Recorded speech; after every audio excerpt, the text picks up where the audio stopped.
Vamos agora conversar com a linguista e jornalista Letícia Salorenzo. As participações costumam ser na segunda, essa segunda a gente não conseguiu, mas hoje a Letícia está aqui com a gente. Oi, Letícia, tudo bom?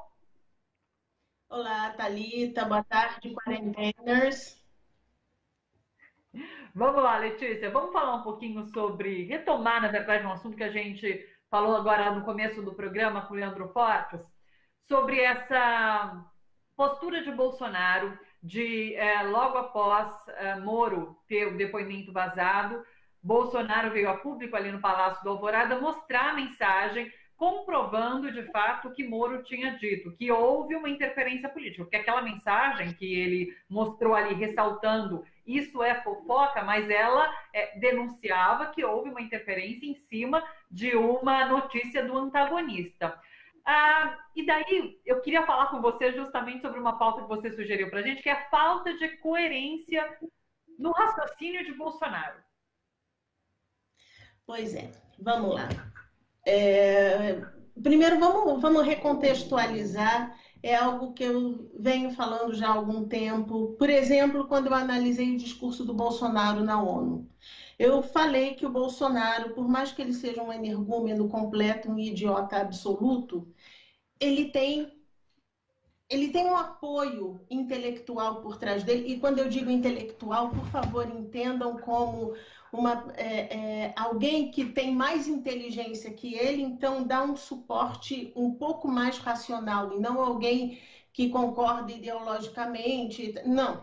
É alguém que pensa mais do que ele e dá um apoio estrutural a ele.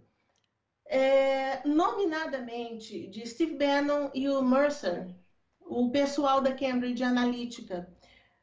Quando houve o discurso do Bolsonaro na ONU, nós tínhamos um discurso que, por mais canalha, por mais calhorda que fosse, ele tinha uma estrutura funcional. Qual seja,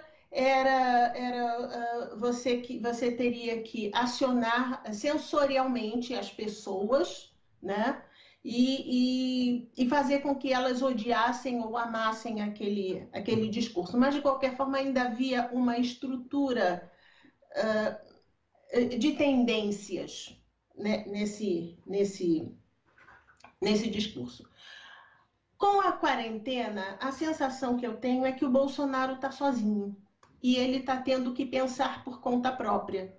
E por ele pensar por conta própria, a gente está vendo o que está acontecendo. Ele faz aquele pronunciamento à nação em que ele diz que ele tem histórico de atleta, então é só uma gripezinha e não vai acontecer nada. E não tem ninguém que vire para ele e diga: meu irmão, tu não pode falar isso, não dá para falar isso, né?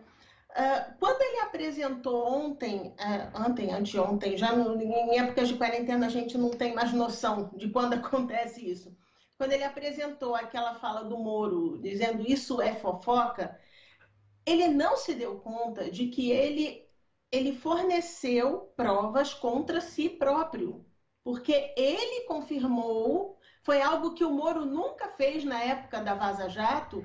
O Moro jamais confirmou ele mesmo a veracidade daquelas mensagens trocadas com o pessoal do MPF. Por mais que a gente soubesse que aquelas mensagens fossem verdades, o Moro nunca confirmou, o Deltan nunca confirmou. Dessa vez, o Bolsonaro confirmou que o que o Moro forneceu era legítimo, né?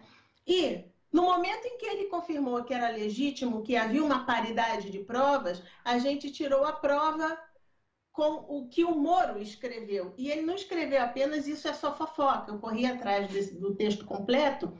O texto completo diz: tem um delegado da Polícia Federal atuando por requisição no inquérito das fake news e que foi requisitado pelo ministro Alexandre de Moraes, do STF.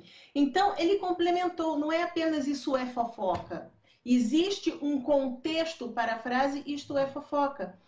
Então, o Bolsonaro ele está tentando estruturar, com isso ele estruturou uma lógica de raciocínio que simplesmente não faz sentido. Para que ele vai dizer isso é fofoca?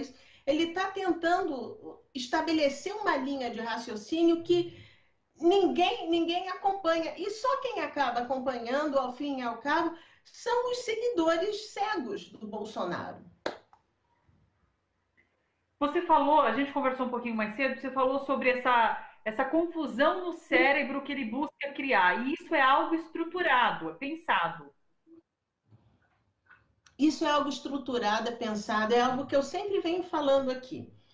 O cérebro humano ele tem que funcionar com equilíbrio entre razão e emoção, e não como Descartes costumava falar lá na época do iluminismo, de que o homem tem que separar a razão e a emoção. Não, tem que haver um equilíbrio entre razão e emoção.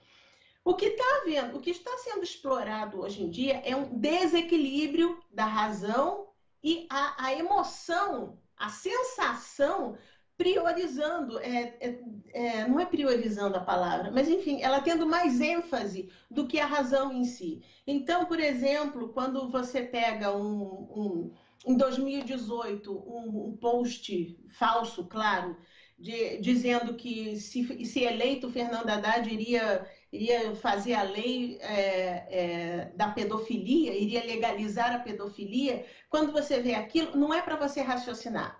Porque um mínimo de raciocínio, você diz, mas gente, isso não faz sentido. Das sensações. Eu acho que a gente precisa criar um quadro aqui com a Letícia que é Decifrando o Bolsonaro, ou o governo Bolsonaro, né? Porque, de fato, a gente precisa ficar decifrando o que há por trás de atos e falas que parecem chocantes num primeiro momento.